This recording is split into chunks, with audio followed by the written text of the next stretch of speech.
Peace and blessings and welcome to the Los Angeles Sentinel Daily Brief. This is where we talk black and talk back to the headlines that are important to the black experience. I'm Neo Anderson, and here are your top 5 headlines for today.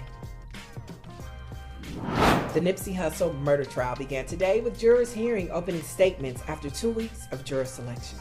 Eric Holder has been charged with Hussle's death and has been indicted on 1 count of murder, 2 counts of attempted murder, and 1 count of possession of a firearm by a felon.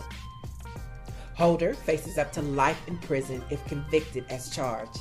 He's pleaded not guilty, and we will continue to follow the trial. In international news, basketball star Brittany Griner will remain in Russian custody through at least July 2nd. Now, this is after a Russian court extended her detention, according to a Russian state news agency.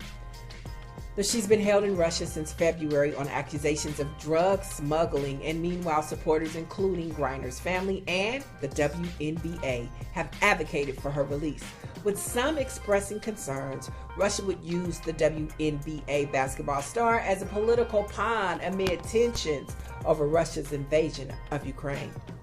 Now, Griner has been officially classified by the U.S. State Department as wrongfully detained. For number 3, you're going to get 3 for 3. Michelle Obama made a visit to Los Angeles this week to talk democracy preservation, culture, and voting at the When We All Vote's inaugural Culture of Democracy Summit. Now, she also challenged those of us who were in attendance to use our voices and platforms to amplify the message. Take a listen. And on top of these structural reforms, we've got to make cultural ones, so our democracy feels more vibrant, more alive to all Americans. And to do that, we got to get real with ourselves. We've got to step back and ask, am I really doing everything I can? I want every one of you right now to think about what you are uniquely able to do to protect our democracy. Ask yourself, who can I reach? How can I bring more people into the fold? What groups and networks? Now, the summit brought together people from business, technology, entertainment, and sports to discuss ways how we can mix it up. I'm talking about culture, advocacy, and voting. And speaking of voting, the midterm election cycle continued on Tuesday with primaries being held in Maine, Nevada, North Dakota, and South Carolina. Now, the 4 states went to the ballot box in primary elections to begin the process of electing governors, senators, House of Representatives, attorney generals, and secretary of states. Big wins include Nevada Attorney General Aaron D. Ford, who is running for re-election, along with Nevada's 4th Congressional District Representative Stephen A. Horsford, who is also running for re-election. And big news coming out of Los Angeles, where Karen Bass has taken the lead in the Los Angeles mayor's race with over 41% of the vote. Now, she's currently beating billionaire Rick Caruso, who has about 38% of the vote. Now, if you recall, Caruso spent millions on negative campaigning against Bass, and it looks like Angelenos are sending a message to Caruso, letting him know their votes are not for sale. Now, ballots are expected to be counted until the 1st of July, and if Bass manages to get 50 plus 1% of the vote, it's c'est la vie to Caruso. And for number 2, you're going to get 2 for 2.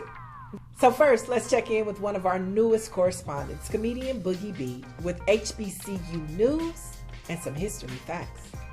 History books. Come here, let me stress y'all out right fast, because this New Orleans hood history on the first black college in New Orleans, Straight University. Straight University was named after Seymour Straight, a wealthy cheese manufacturer from Ohio. In 1869, Mr. Straight partnered with the American Missionary Association, and they opened a school inside of a church on Canal Street. It was for black people too, so of course that school burned down. They got it back together, but in 1930, Straight University had to merge with New Orleans University, which formed the HBCU we now know as Dillard University. And Dillard University still has the structure that used to be Straight University on their campus, making them an even more historic black college. Dillon University got damaged heavily by Hurricane Katrina, but they got it back together. And I heard Mackenzie Scott Bezos just donated $5 million to the school, so they ain't going nowhere. Thank you so much for that news and facts, Boogie B. And in more HBCU news, the applications being submitted to HBCUs are outpacing those of PWIs. PWIs are also known as predominantly white institutions. Now, the New York Times is reporting applications for HBCUs have been increasing since 2018. And to help prove that point, an elite black gymnast in Dallas, Texas turned down a commitment to the University of Arkansas to join the first ever women's gymnastics team at Fisk University. Now, her name is Morgan Price, and she had to change her heart simply because she wanted to make history at a HBCU. Congratulations to Fisk University. Now, the number one story today is a message from Taste of Soul, the largest black family festival on the West Coast. And here's Taste of Soul correspondent Amira El-Swiffy. Take a listen. Hey Taste of Soul Nation, we are back together again for 2022 Taste of Soul.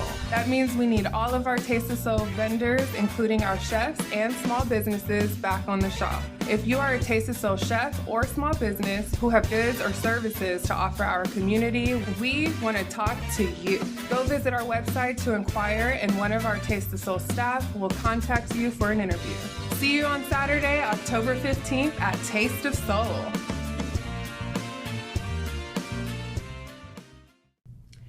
Thanks, Amira. And did you know that Taste of Soul is the home of the Los Angeles Sentinel? That is right. So come on out and feel the love on Saturday, October 15th.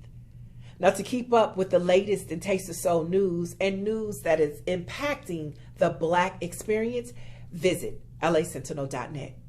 I'm Neil Anderson, and you have just been debriefed.